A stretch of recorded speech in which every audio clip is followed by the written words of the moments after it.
here with Peoplelogic CEO and founder Matthew Schmidt. Matthew, thanks for joining us to maybe put some of these fears to bed around AI and HR. Thanks, Kevin. Really happy to be here.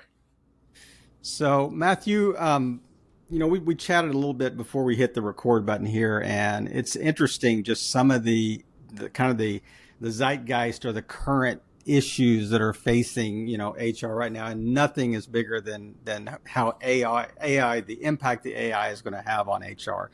So tell me a little bit about, just what does it look like to adopt AI in your HR processes, and maybe from a 50,000 foot level. That's a great place to jump in and start. And for all of you that have been joining us from the panel, you've probably heard lots of different ways that companies are using AI in HR, and that's what the whole summit that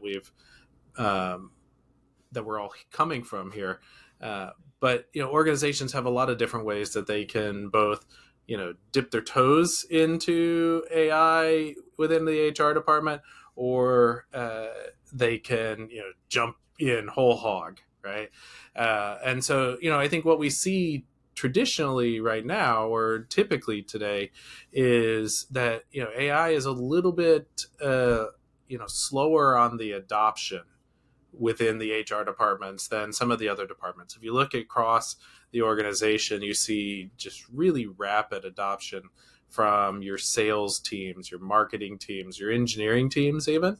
But within HR, we're seeing much slower adoption as there are rightfully some concerns around how we use AI. Today, I think we're seeing at the very least AI department or AI being used within the HR department to help create new processes, to really get you to start the creation of new documents, and the same way that all of us are sort of using AI, which is to solve for that blank slate problem, right? That's how I typically use it. Is I don't have to come up with every single word anymore. Those that are kind of taking it to the next level, especially in the larger organizations, are using AI to really take it to speed up the response times for answering questions, whether that's around your benefits or around your vacation policy. These are the lower hanging fruit ways. But the more advanced organizations are starting to apply AI for everything from people analytics to driving more effective performance management processes to better understanding their engagement surveys. I mean, you kind of touched on the whole idea of, you've got the early adopters out there, the sales teams, the analytics teams, the engineering teams, but maybe more slower adopters of HR, but I mean, still has applicability in that space. And one big issue always with slow adopters, I think, is trust. So how do you kind of capture that fear and kind of allay that fear that people are saying, hey, I don't have a technical background, I don't have the skill set. Matter of fact, I'm kind of afraid of competing with, this whole AI space that we're all dealing with right now. So how do you kind of put those fears to rest? Well, I think there's a couple of levels of trust here when we talk about trust. There's the trust that an HR leader has in the AI that's implemented within the tools that they choose, and whether that's going to continue to be fair and live up to their values and be executed in a proper ethical way. Or meets all of the regulatory guidelines and things like that organizations have to keep up with. But there's also trust within the organization of how those types of tools will be used by HR within the processes that that they as employees have to follow.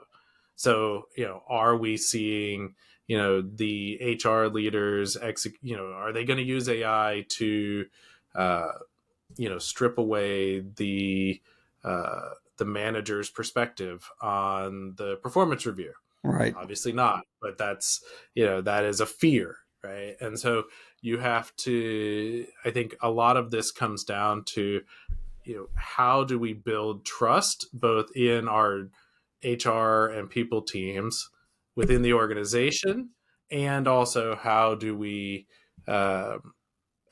ensure that we build trust of the tools that we're purchasing Mm-hmm. as HR and people leaders. And so I think it really comes down to, as if you're buying software from to solve some of these problems, whether it's at the front end of your employee life cycle with the recruiting process, or it's how you onboard employees, or how you manage performance, or you manage ongoing continued engagement and career growth.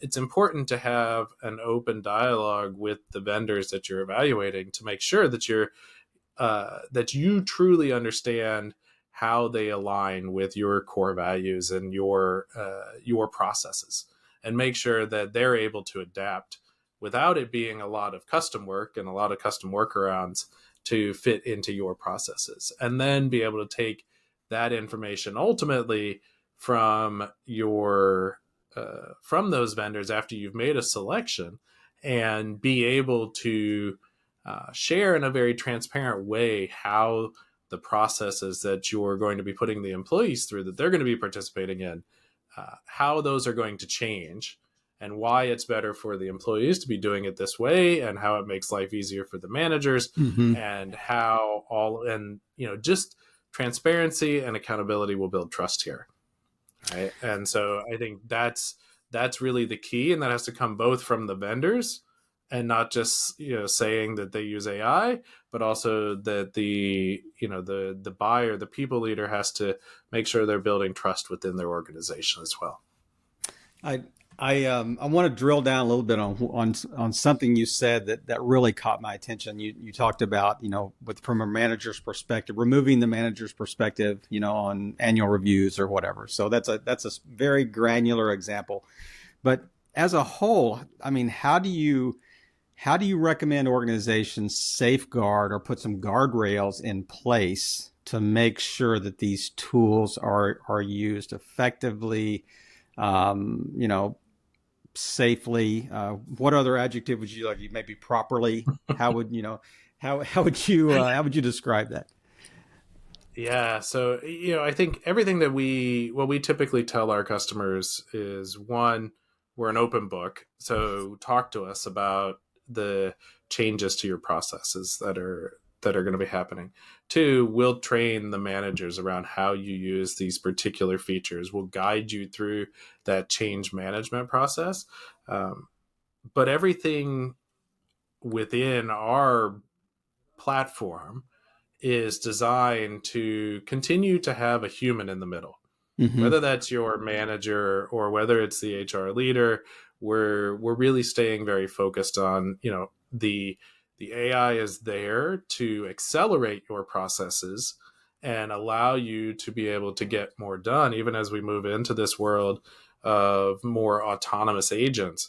It's all there to augment the team that's in place, not to replace the team, right? And so for us, it's, you know, I think you have to, again, it's about building that trust. It's about showing them how it's going to work. It's about showing them the outputs. It's about, uh, being able to guide the managers through the process and making them comfortable Mm-hmm. with the changes in the process, because within these organizations, the managers and the people leaders they have to work hand in hand, and they have to see eye to eye in how the processes should work and the outcome that is expected.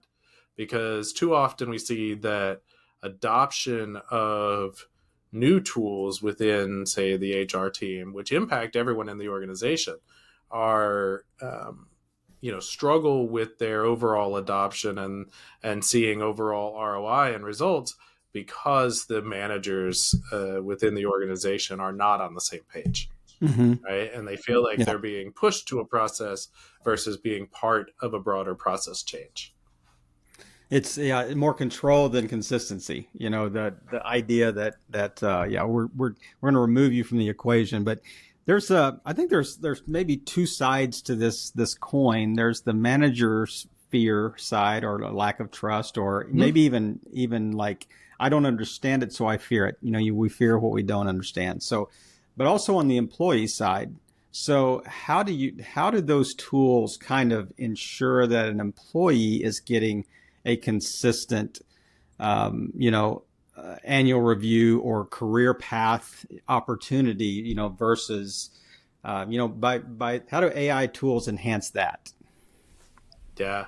So it's really interesting, and so while the sort of default is that AI is going to take away some of the agency that we have with to be able to make those decisions about the people who work for us, it is as you dig into how AI is being used within organizations and the potential for how it can be used within organizations, there is actually an opportunity to remove some of the inherent bias within organizations around how these processes are run. So, Mm-hmm. through the use of AI, you're making it easier for managers to be able to run consistent processes, whether it's through one on ones or consistent creation of OKRs, or being able to provide, you know, the review process and notes and summaries and scores of the people that work for them. You're going to, by using and following AI that is going to provide you with the guardrails, the guidance, you're going to get a more consistent process. Yeah.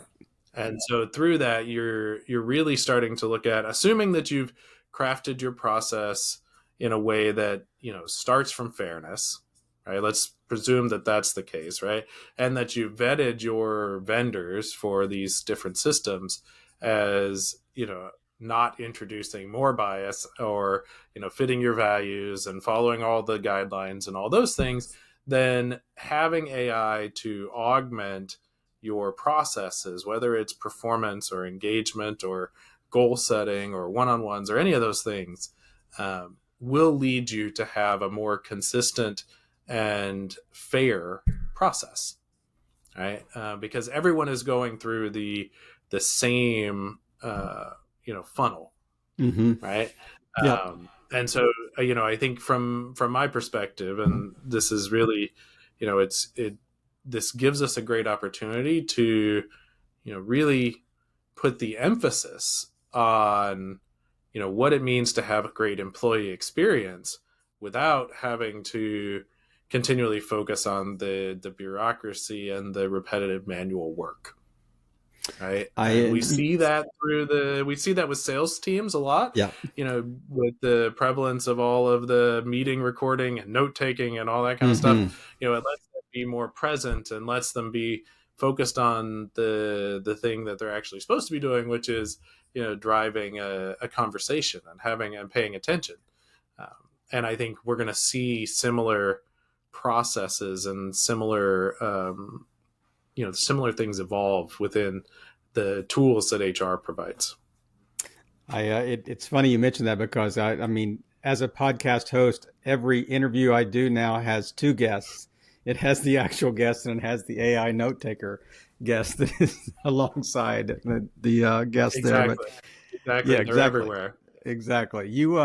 You're so good. You're answering my questions before I can even ask them now. But the whole idea, you just touched on this, like near the end of your previous answer, was, the thing that strikes me is another huge benefit might be just removing that kind of that inherent bias, in human review, that says, as good as I want to be there, I will always have a little bit of, influential bias in my mind for some reason, and so AI is like the Switzerland of software. It's agnostic, how it approaches, things. But is that another benefit of utilizing AI in the overall HR process? Yeah, so no, not in and of itself, right? It certainly is a big potential benefit, um, but it is not the enough to kind of drive that adoption. I think Right. what we hear over and over and over again are HR leaders that just continue to be completely overwhelmed. Mm-hmm. And so the whether it's they operate in a organization that's in back in the office, or whether they're still they're hybrid organizations, or they're completely remote, across the board we're seeing HR leaders still be just completely um, overwhelmed. And Yep. that's usually because they're the last to get the funding, right? So they don't have enough staff to keep up with the requests, Mm-hmm. and they get buried in the sort of repetitive, manual, bureaucratic, legalese that often comes with HR, right? Yep. Even if they're not an HR title, they're a people and culture. That's just often another word for HR, right?